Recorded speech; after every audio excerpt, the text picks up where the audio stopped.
Hi, welcome back. So I am throwing bee clay for the first time since I started pottery, and I thought I would just share my experience of what throwing bee clay was going to be like. I pretty much exclusively throw porcelain and stoneware, and I was really curious. I was up for the weekend visiting a friend and was talking about bee clay and thought it might be interesting to try that again.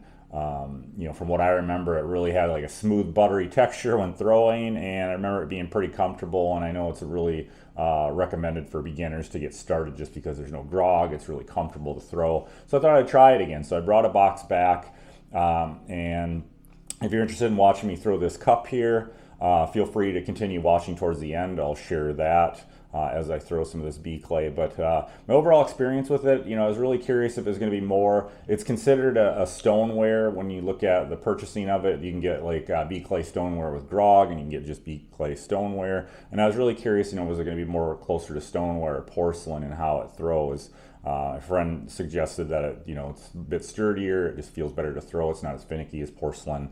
Porcelain is very plastic in the feel, and I actually found that as I was throwing this and kind of just my first reaction to it throwing it, it feels almost identical to porcelain.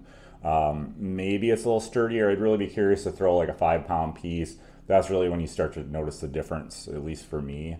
So I'm really curious to see if this really does have a little bit more strength, a little bit more tooth when I go to throw a larger form and see how that plays out. But overall, like, it feels really good in my hands, and so it does make sense why they really start this in a lot of art centers and studios will use bee clay. It's easy to work with.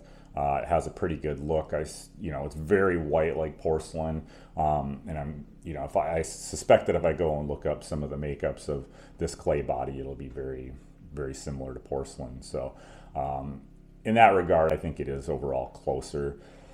So maybe I can drag that information out and share some of that as well. But definitely, that's kind of my reaction to it. I think if you like porcelain or you haven't tried it, or if you're wondering like what's it going to be like if I go to porcelain or bee clay, they're very similar. I think you're going to have similar experiences, and I think you'll like it. It just feels really good in the hands. Stoneware can be it's nice for durable, high strength pots where you need a lot of strength to it, a little stiffer, when you're working with stoneware, but this just feels really good. So just wanted to share that with you. Hopefully you got some value out of that, my thoughts on what bee clay feels like and how it works. And so again, feel free to watch to the end, and if you like what you're seeing and you like our channel, go ahead and subscribe. I definitely appreciate it, and kind of helps know that you guys are interested in the topics. So thanks for watching, and I'll see you guys soon.